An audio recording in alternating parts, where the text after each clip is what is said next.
हरियाणा की हर अपडेट के लिए बेल आइकन दबाएं और सब्सक्राइब करें STV हरियाणा न्यूज। नमस्कार, आप देख रहे हैं आपका उजाला आपकी खबर और मैं हूं आपके साथ शुभेंदु सिंह और रुक कर रहे हैं बड़ी खबर का। नारनौल से खबर, जहां पुलिस और सीएम फ्लाइंग टीम की छापेमारी और इस दौरान ऑक्सीजन से भरी गाड़ी को काबू किया गया है और साझा रूप से यह एक्शन लिया गया। ऑक्सीजन की को लेकर के पूछताछ की जा रही है। ड्रग्स कंट्रोल नियंत्रण बोर्ड की टीम भी मौके पर पहुंची है। जिला खुफिया विभाग से जानकारी मिली जिसके आधार पर यह छापेमारी की गई है। नारनौल से सिंघाना रोड की यह घटना बताई जा रही है। तो नारनौल से खबर, जहां पुलिस और सीएम फ्लाइंग टीम के द्वारा साझा रूप से एक्शन लिया गया और छापेमारी की गई है।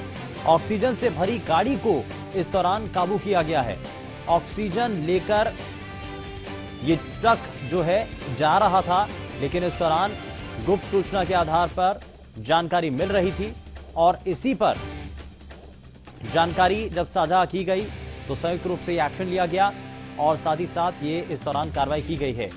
और देखा भी जा रहा है कि हाल फिलहाल में जब ऑक्सीजन को लेकर के एक बड़ा संकट बन रहा है, ऑक्सीजन की कमी को लेकर के राज्य सरकारें लगातार केंद्र से आग्रह कर रही हैं, तो वहीं ऑक्सीजन की सप्लाई को लेकर के जो फिलहाल तस्वीरें मिल रही हैं, जरा जानकारी ले लेते हैं। हरविंदर यादव हमारे संवाददाता जुड़ चुके हैं ज्यादा जानकारी के साथ। हरविंदर, क्या इस पर जानकारी है? ऑक्सीजन सिलेंडर इस गाड़ी में मिले हैं, क्या इसको लेकर के अभी जानकारी है? छापेमारी के दौरान क्या चीजें सामने आई हैं?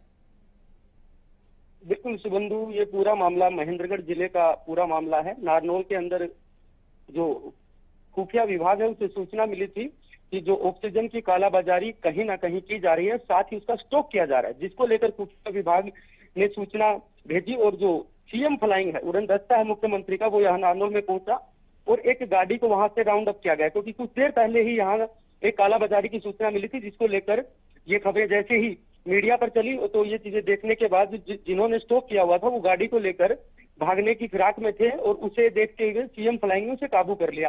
काबू करने के बाद जहां पर से ये सिलेंडर भरे गए थे वहां उस जगह पर पहुंचा गया, तो सैनी फार्म हाउस करके सिंघाना रोड पर ये जगह बताई जा रही है, जहां पर काफी संख्या में जो गैस के सिलेंडर है उनका स्टॉक किया गया था और लगातार पुलिस प्रशासन भी वहां पर पहुंचा हुआ है और ड्रग्स कंट्रोल बोर्ड की टीम भी वहां पर पहुंची और वो लगातार इस चीज की पूछताछ कर रहे हैं कि आखिर इन चीजों को स्टॉक क्यों किया गया था, क्योंकि कहीं ना कहीं प्रदेश से खबरें आ रही हैं कि जो ऑक्सीजन के जो सिलेंडर है उसकी जो पूर्ति है वो नहीं हो पा रही है और पुलिस इस मामले को लेकर गहनता से जांच कर रही है। जी, और सरकार की तरफ से जब सीधे सीधे निर्देश हैं कि अगर ब्लैक मार्केटिंग कहीं हो रही है और इसकी आशंका भी है तो उस पर सख्त रूप से एक्शन लिया जाएगा। आला अधिकारी अब इस पर क्या कह रहे हैं कि कौन कौन लोग इसमें संलिप्त हैं, कारण क्या है, ये सब जांच हो रही है इसको लेकर? जी बिल्कुल शुभेंदु, मैं साफ तौर पे कहना चाहूंगा कि आप लगातार प्रदेश के अंदर खबरें पहुंच रही हैं कि ऑक्सीजन की कमी के चलते फला हॉस्पिटल के अंदर इतने केसेस में प्रॉब्लम हो रहा है कि ऑक्सीजन यहाँ पर पूर्ति नहीं हो पा रही। लेकिन दूसरी तस्वीर अगर महेंद्रगढ़ जिले की बात करें तो इस प्रकार से कालाबाजारी की बात करें या फिर चीजों को स्टॉक करने की बात करें तो एक बड़ा सवाल यहाँ पर खड़ा हो जाता है कि कहीं ना कहीं इनका स्टॉक कर वो एक मोटा पैसा कमाना चाहते थे। लेकिन यहाँ पर जैसे ही सूचना मिली, सूचना मिलते ही तुरंत उन लोगों को राउंड अप किया गया, काबू किया गया और लगातार जिस स्थान पर ये ऑक्सीजन सिलेंडर रखे गए हैं वहां पर लगातार उनसे पूछताछ की जा रही थी कि आखिर ऐसा क्यों किया जा रहा था और इस पूरे प्रकरण के पीछे जो भी लोग शामिल हैं उनके खिलाफ सख्त से सख्त कार्रवाई यहाँ पर अमल में लाई जाएगी। जी ठीक है, बहुत शुक्रिया अरविंदर इस पर जानकारी के लिए।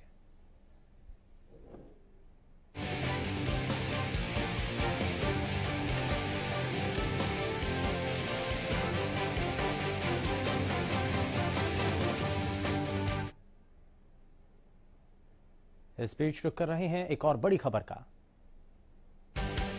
फरीदाबाद से खबर, जहां कोरोना के 1342 नए मरीज सामने आए हैं और 965 मरीज कोरोना को मात देकर ठीक भी हुए हैं, लेकिन नए संक्रमितों की संख्या ज्यादा है। जिले में रिकवरी रेट 87.02% तक पहुंच गया है और 24 घंटे में जिले में 5 मरीजों की मौत हो चुकी है। फरीदाबाद से ये जानकारी, जहां कोरोना के 1342 नए मरीज सामने आए हैं, 965 मरीज कोरोना को मात देकर इस दौरान ठीक भी हुए हैं, लेकिन जिले में रिकवरी रेट 87.02% तक पहुंच चुका है। और बीते 24 घंटों पर अगर नजर डालें तो 5 मरीजों की इस दौरान मौत हुई है। तो तो फरीदाबाद में स्थिति भी धीरे धीरे बिगड़ती चली जा रही है और लगातार कोरोना के नए संक्रमण के जो मामले हैं वो सामने आ रहे हैं। वहीं जिले के अंदर रिकवरी रेट 87.02% तक पहुंच चुका है और 24 घंटे में जिले में 5 मरीजों की मौत हो चुकी है। राजा पटेल हमारे संवाददाता जुड़ चुके हैं ज्यादा जानकारी के साथ। राजा, कोरोना के 1342 नए केस, नई चिंताएं प्रशासन के सामने हैं।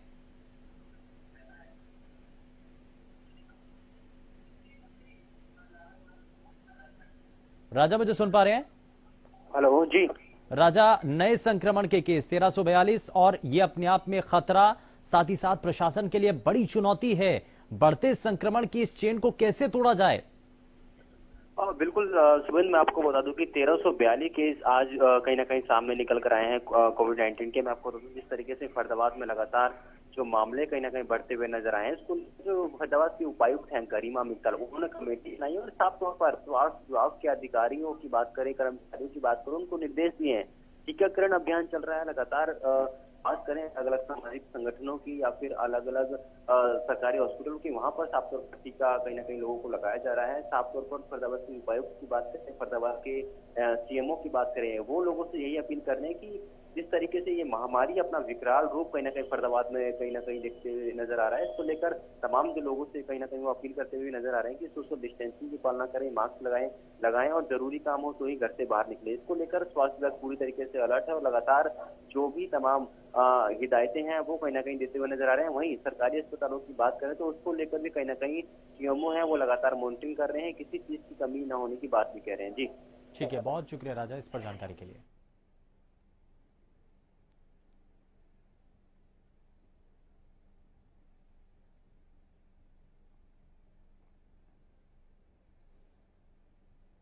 और वहीं मुख्यमंत्री मनोहर लाल की अध्यक्षता में सचिवालय में मंत्रिमंडल की बैठक की गई, जिसमें कई मुद्दों पर चर्चा हुई। इसके बारे में सीएम ने जानकारी देते हुए बताया कि ऑक्सीजन की कमी को लेकर तय किया गया कि सभी राज्यों के लिए रोस्टर तैयार किया गया है ताकि कहीं भी ऑक्सीजन की कमी न रहे, क्योंकि राजस्थान ने अचानक ऑक्सीजन की सप्लाई रोक दी थी और इसके बाद प्रदेश में ऑक्सीजन को लेकर झटका लगा था। तो वहीं सीएम ने यह भी बताया कि अगले साल से कोविड सेस नहीं लगाया जाएगा और क्या कुछ सीएम ने कहा है, आगे आपको बताते हैं। एक हमने फंड बनाया है, अभी जो वर्तमान में कोविड की स्थिति चल रही है तो Haryana Covid emergency credit scheme, कोई सामान जिसकी आज आवश्यकता है कोविड के लिए, कोई इंडस्ट्री वाला उसको बढ़ाना चाहता है, उसके पास फाइनेंशियल क्रंच है, नहीं वो अपने पास से कैपिटल एक्सपेंस कर सकता है, तो हमने आज ही एक 500 करोड़ रुपए का फंड बनाया है कि कोई आवश्यकता के हिसाब से, चाहे डिपार्टमेंट कहेगा मेडिकल एजुकेशन अथवा हेल्थ डिपार्टमेंट या इंडस्ट्री को भी जो इस इंडस्ट्री में लगे हुए हैं, वो कोई नया इक्विपमेंट लगाना चाहते हैं तो उनको 500 करोड़ रुपए तक की, मतलब सबको जिसको भी जितनी जरूरत है ऐसा कैपिटल देने के लिए उस स्कीम में वो लोन ले सकेगा। उसका जो इंटरेस्ट है 1 साल का वो सरकार वहन करेगी। एक फार्मूला बना दिया गया है, उस फार्मूला में देश भर में जो प्रोडक्शन सेंटर्स हैं वो किस किस प्रांत को कितनी कितनी ऑक्सीजन सप्लाई करेंगे उसका एक कोटा निर्धारित हो गया है कि हर दिन उस कोटे के हिसाब से ही वो करेंगे। और कल शाम तक वो सारी पोजीशन ठीक हो गई है। दिल्ली में रात को उसको मॉनिटर कर रहा था कि हरियाणा का जो कोटा है पानीपत से 80 मीट्रिक टन वो भी पूरा गया है। दिल्ली का भी कल शाम 10 बजे से लेकर सुबह 6 बजे तक 170 मीट्रिक टन, अब एक दिन में 140 जानी होती है लेकिन कुछ उनका पिछला बकाया था तो वो भी चला गया और ये बाकी भी चला गया। अब आज से एक रोस्टर बन गया है कि हर 1 ट्रक हरियाणा का तो 2 ट्रक दिल्ली और पंजाब के। तो एरियाज हैं पानीपत और हिसार, जहां हमारे पास गैसियस फॉर्म में ऑक्सीजन उपलब्ध है, क्योंकि लिक्विड फॉर्म की ट्रांसपोर्टेशन होती है, गैसियस फॉर्म की ट्रांसपोर्टेशन नहीं होती है, तो वहां उपलब्ध है। वहां पर हमने डीआरडीओ से निवेदन किया है कि हमें 2 बड़े हॉस्पिटल्स वो बना करके दें, 500-500 बेड के, एक हिसार में और एक पानीपत में। तो 2 जगह पर 500-500 बेड्स के, वहाँ सारी प्रक्रिया कागजी कार्रवाई पूरी हो गई है। वो जिस दिन से शुरू करेंगे मुझे लगता है 2 या 3 दिन के अंदर वो दोनों हॉस्पिटल बन जाएंगे। इस नए वर्ष की एक्साइज पॉलिसी, उसके ऊपर कैबिनेट ने मोहर लगाई है। मोर और लेस जो पिछले बार की एक्साइज पॉलिसी थी उसमें कोई बहुत बड़े परिवर्तन नहीं है। उसी प्रकार से छोटे मोटे जो सुझाव थे वो उन्होंने किए हैं। फिर भी उसका डिटेल्ड प्रेस नोट जो है वो डिपार्टमेंट की तरफ से आएगा। ये जो पॉलिसी है इस बार 20 मई से लागू होगी। टारगेट है कोई 8-10% का टारगेट है उसमें बढ़ोतरी का, और नेचुरल तरीके से जितना होता है वही होगा। रेट्स में कोई बहुत बड़ा अंतर नहीं है, थोड़े बहुत चीजों का अंतर लाए हैं। इतना है कि जो कोविड सेस हमने पिछली बार लगाया था इस वर्ष में, वो इस वर्ष तक ही रहेगा, अगले वर्ष में वो कोविड सेस नहीं रहेगा। करियर पॉलिसी में 18 साल से 25 साल तक उन सब बच्चों का पालन पोषण, उनकी आगे की पढ़ाई और उनकी नौकरी, इसकी व्यवस्था हम कर रहे हैं। लेकिन वही बच्चे होंगे जो रजिस्टर्ड होंगे इन चाइल्ड केयर होम्स में, कोई भी आएगा वो नहीं। तो ऐसे निश्चित संख्या है उनकी, और उनको 25 साल की उम्र तक या उससे पहले अगर उनकी शादी कराने में, क्योंकि डिप्टी कमिश्नर को उनका बना दिया है गार्जियन, तो वो शादी की व्यवस्था भी उनकी बच्चों की, चाहे लड़का है चाहे लड़की है, किसी प्रकार से वो हो जाती है, तो तब तक ये व्यवस्था सरकार करेगी। पहले पढ़ाई की कोशिश करेंगे कि पढ़ लिख करके और आगे बढ़ जाए।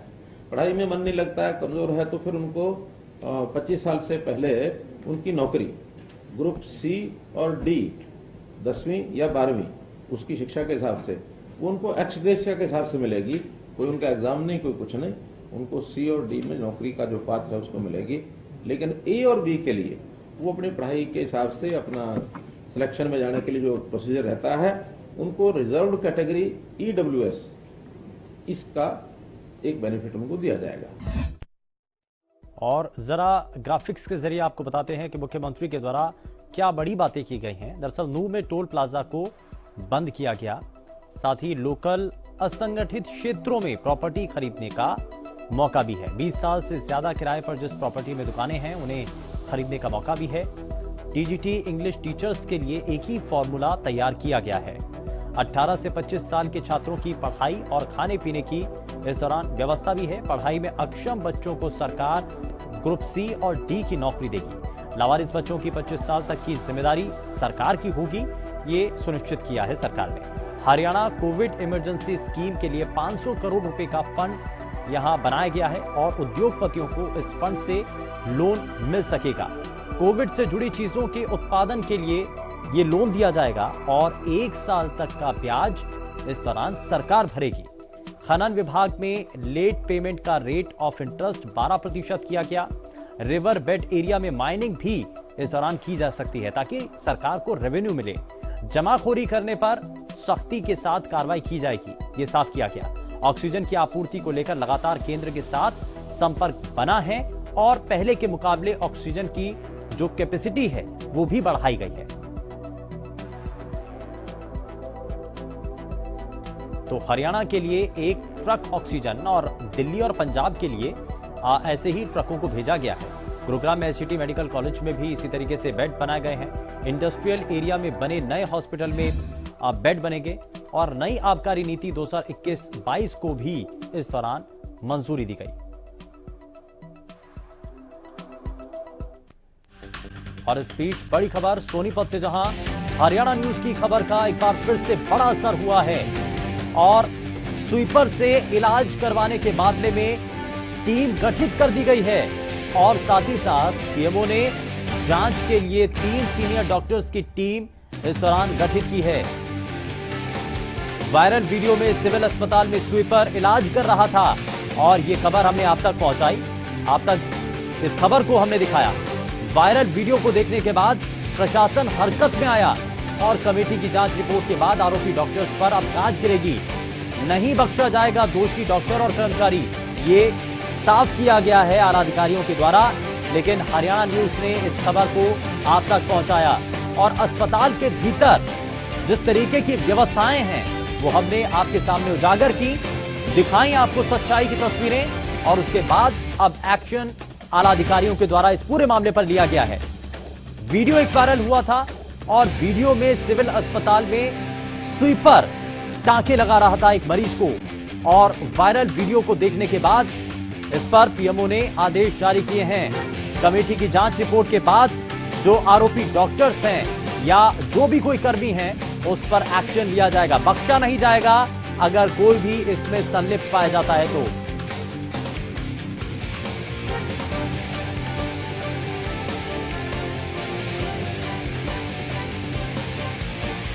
तो स्वीपर से इलाज करवाने से जुड़ा ये पूरा मामला सामने आया था, जहां पर एक मरीज का इलाज अस्पताल में काम करने वाला एक स्वीपर कर रहा था और वो उस मरीज को टांके लगा रहा था।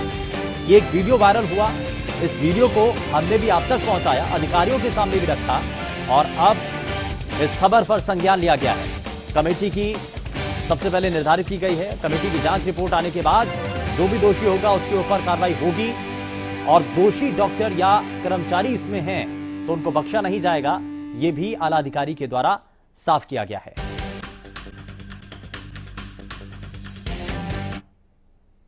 फरीदाबाद के civil surgeon doctor Randeep Singh Punia ने साफ किया है कि उनके जिले में ऑक्सीजन की कोई कमी नहीं है, इसीलिए किसी को चिंतित होने की जरूरत नहीं। उनका कहना है कि फरीदाबाद में खेड़ी कला, पाली, कुराली और तिगांव में कुल मिलाकर 100 ऑक्सीजन बेड उपलब्ध हैं, जिसका लाभ जरूरतमंद मरीज उठा सकते हैं। सिविल सर्जन ने बताया कि पिछले नवंबर को 1000 ऑक्सीजन सिलेंडर खरीदे थे, जो आज भी हमारे पास भरे हैं। वहीं टेस्टिंग बढ़ाने को लेकर सीएमओ ने बताया कि सरकारी अस्पताल में सिविल सर्जन के कार्यालय को खाली करवाकर वहां RT-PCR टेस्ट लैब बनाई जा रही है, जो अगले 10 दिन में चालू हो जाएगी। पाली, कुराली और हमारा जो तिगांव है, इनको शुरू हमने कर दिया है। वहां पे हमारे पास करीबन 100 के आसपास इनको मिलाकर के ऑक्सीजन बेड हैं। जिस भी व्यक्ति को ऑक्सीजन तक की जरूरत है वो इनका लाभ उठा सकता है। उसको किसी अस्पताल या किसी और ICU की जरूरत नहीं होती है, उनको इधर उधर भटकने की जरूरत नहीं है। इसके अलावा हमारा PK हॉस्पिटल है, इसमें 40 बेड हमने तैयार कर दिए हैं। ESIC मेडिकल कॉलेज जो है हमारा डेडिकेटेड कोविड हॉस्पिटल है, वहाँ भी हमारे 500 बेड हैं। कोई कम नहीं है हमारे पास। पिछली बार हमने नवंबर में 1000 सिलेंडर के आसपास खरीदे थे और इन डेडिकेटेड कोविड केयर सेंटर्स जो हैं इन्हीं के लिए खरीदे थे। आज भी हमारे और कैथल में कोरोना के चलते कल से सब्जी मंडी केवल सुबह 5 बजे से लेकर दिन में 11 बजे तक खुलेगी और उसमें सिर्फ आड़ती होलसेल में सब्जी बेच सकेंगे। सब्जी मंडी में रिटेल में सब्जी बेचने की इजाजत नहीं होगी, इसीलिए आम ग्राहक सब्जी मंडी में जाकर सब्जी नहीं खरीद सकेंगे। वहीं रिटेल में सब्जी बेचने वालों का कहना है कि हम गरीब लोग हैं, सब्जी बेचकर अपने बच्चों का पेट पालते हैं, हमें भी 5 बजे से लेकर 11 बजे तक रिटेल में सब्जी बेचने की इजाजत दी जाए, वरना हम सब्जी लेकर शहर में कैसे जाएंगे।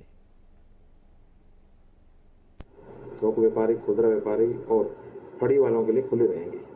सब्जी मंडी में खुदरा बिक्री तथा मांसाखोरों के बैठने व फल सब्जी की बिक्री करने पर पाबंदी रहेगी। सब्जी मंडी में प्रवेश करने वाले सभी आड़ती, मजदूर व अन्य कोई व्यक्ति प्रवेश करते हैं तो अपना दस्तानों का प्रयोग करेंगे। बिना मास्क के सब्जी मंडी में किसी की एंट्री नहीं होगी। कैथल की सब्जी मंडी में प्रशासनिक आदेश आए हैं कि कल से सब्जी मंडी सुबह 5 बजे से लेकर 11 बजे तक ही खुलेगी।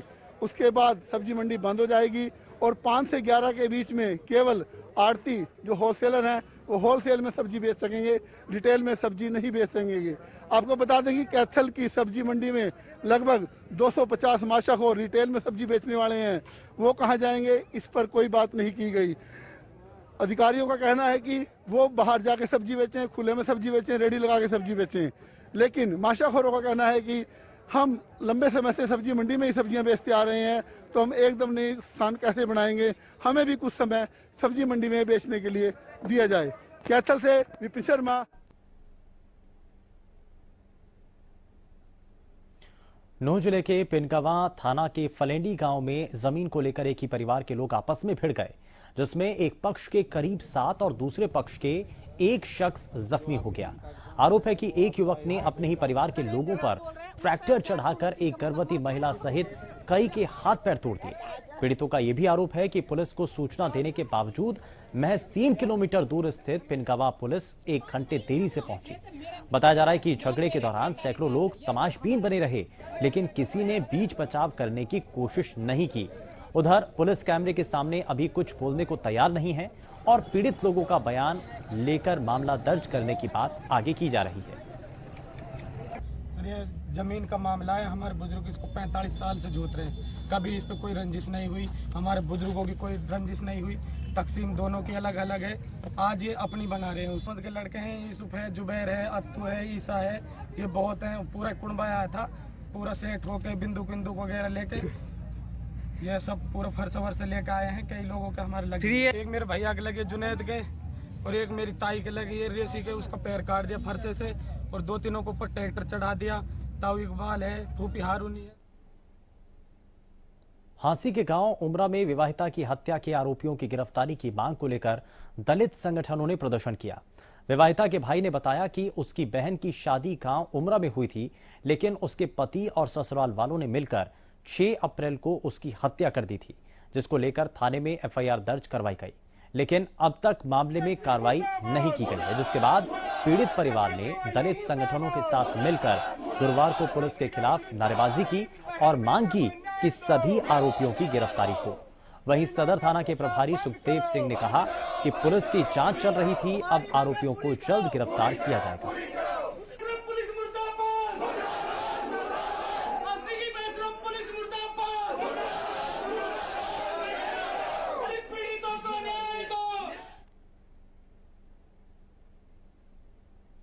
और सिरसा की डीसी कॉलोनी में बाइक सवार 2 युवक स्कूटी सवार महिला का पर्स छीनकर फरार हो गए।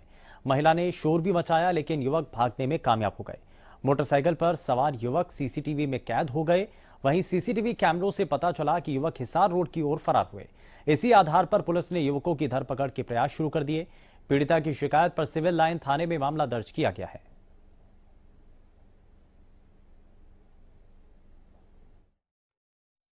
तो 2 लोग थे, डीसी कॉलोनी की बात है। मैं अपने घर के बिल्कुल पास ही थी। मेरे साथ मेरी स्कूटी पे गुड्डू थी मेरी, और पर्स जो है वो आगे पायदान पे रखा हुआ था। तो वो आए, एकदम से उन्होंने स्कूटी को इम्बैलेंस किया। पीछे से आए थे, 2 लोग थे। एक ने, पीछे वाले ने जो है वो लाइट से कलर का जो है वो कुर्ता पजामा पहना हुआ था, और एकदम से उसने जो है वो इम्बैलेंस किया स्कूटी को, और पर्स लेके जो है वो एकदम भाग गए। उसमें 3-3.5 हज़ार रुपये थे, और फ़ोन था मेरा, ATM था, पासबुक थी, और गुड़िया की जो है वो चूड़ियाँ थी चांदी।